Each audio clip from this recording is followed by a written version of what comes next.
It's an honor to be talking to you right now, sir. My name is Sindhus, and I'm currently a student, and I study with lots of non-Muslims. And I'm faced many times with the question, if there's a God, why are there bad things in this world? I love that question. I love that question.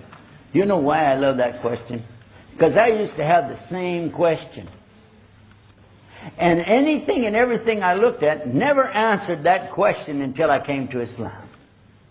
That for me is one of the clearest proofs. If you really want to use your brain and think about what's going on around you and think about religion and a belief pattern or system, really you need to look at Islam. You really need to look at it because it's the only one that gives you the answer. Because Islam never demands from you blind faith. Never. The only thing we are told in Islam, the only restriction, don't try to imagine what Allah is like. Don't imagine what Allah looks like. Don't get into that area because you can't. You'll destroy your own brain. Other than that, ask. And on our website, watch out, here comes a commercial. On our website, islamnewsroom.com, we have that article featured more times maybe than almost anything else. If there's a God, why all of this chaos in the world? And that's our subject today, isn't it? All this chaos in the world. Tornadoes, earthquakes. We have an earthquake page on that same website. All about earthquakes. It updates every few minutes. You can see where the earthquakes are right now. And they have increased in intensity, just like Prophet Muhammad ﷺ said they would. Tremendous number of earthquakes today. Several hundred earthquakes have happened since I've been giving you this speech right now. Go there and check it out. Along with that, pestilence, violence, wars, occupations. And I'm not talking about jobs. And family abuse. Serious problems. We even talked about a few of them, didn't we? Serious stuff. So if there's a God, why is all that stuff happening?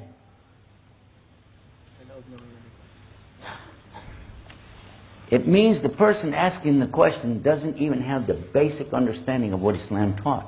Islam never taught us that this was the Jannah. What?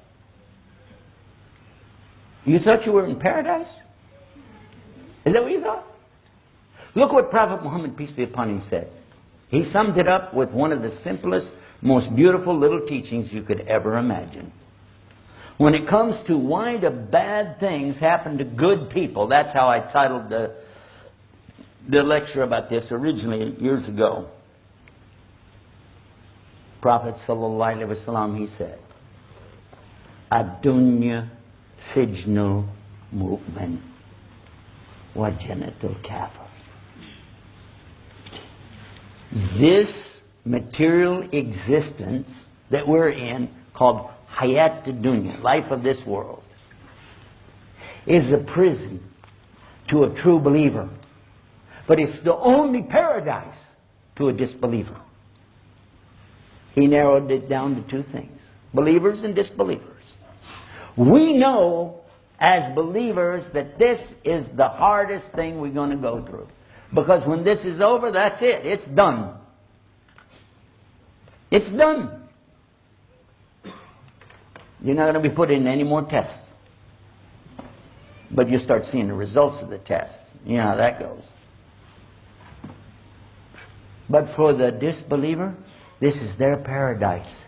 And that's why they want so desperately to build the big things here. And the fancy cars, the beautiful homes, the best of clothes. You know what I'm saying? You know, strut your stuff, baby. Okay.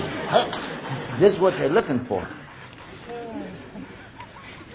But our Prophet ﷺ, he told us, and this is another hadith, to clarify it even more.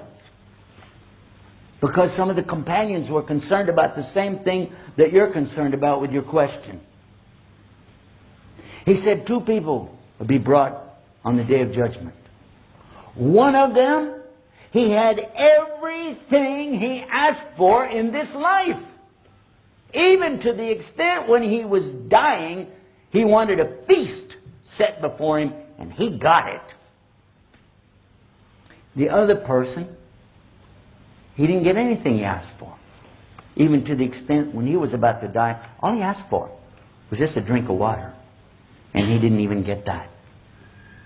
Now on the day of judgment, the one who had everything, he would be pushed into the hellfire.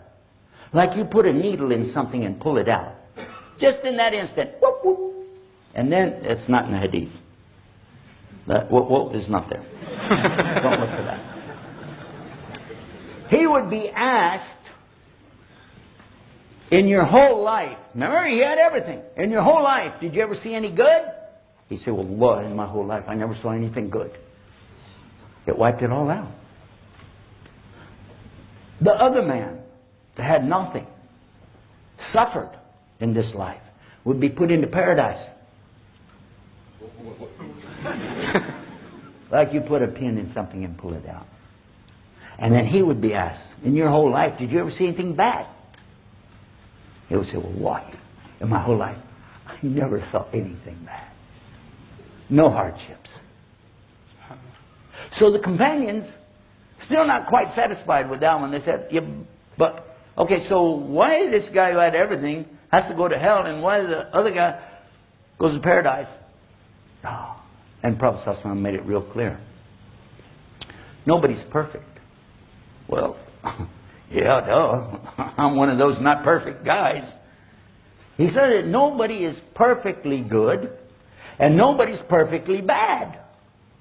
The man who had everything in this life, actually he was a very bad person. Allah hated him.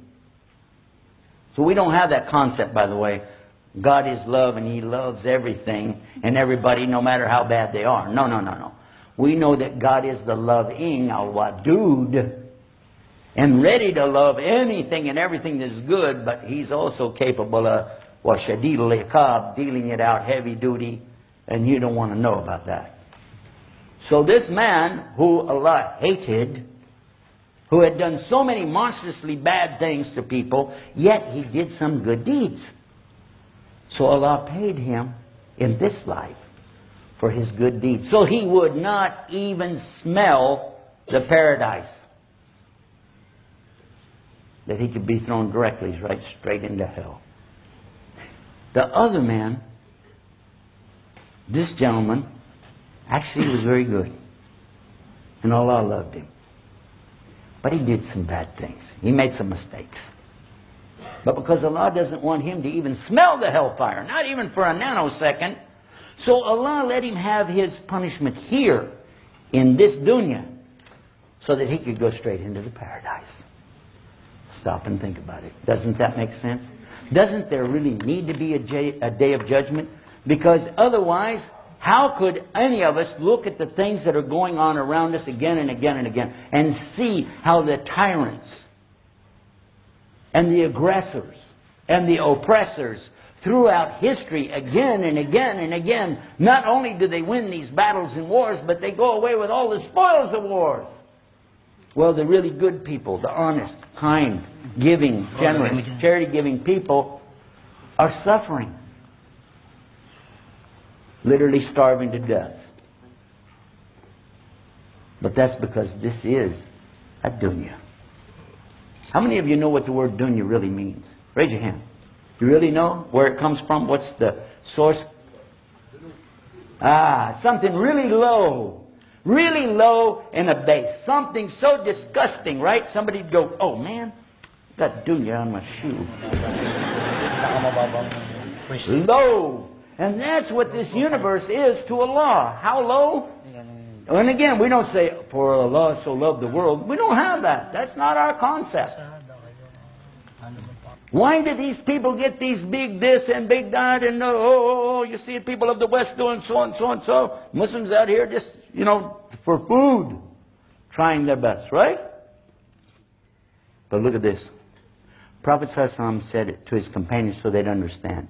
If the universe and everything in it, hayat dunya wa ma fiha, everything in this universe was even worth a wing of a mosquito to Allah, then he would never give those bad people a sip of water to drink.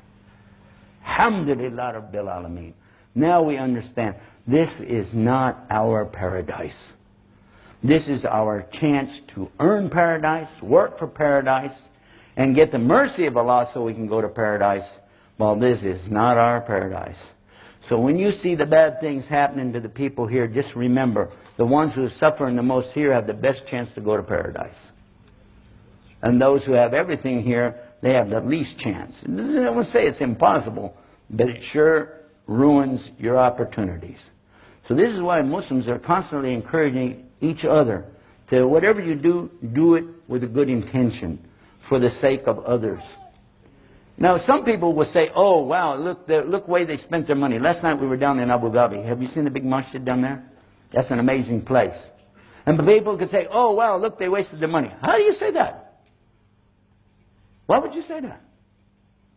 How many people go there? Even tourists go there and want to know about it. They learn about Islam. And it's a big place to worship. How many of you have been there? Were you impressed? Yes or no? You were impressed. It was something big. It's amazing. By the way, it must be pretty impressive. I didn't even say the name of it. You knew which one I meant, didn't you? Huh? So see, when Muslims do something, at least they put a good intention with it. Something, hopefully, that Allah will accept. And we know we make mistakes along the way.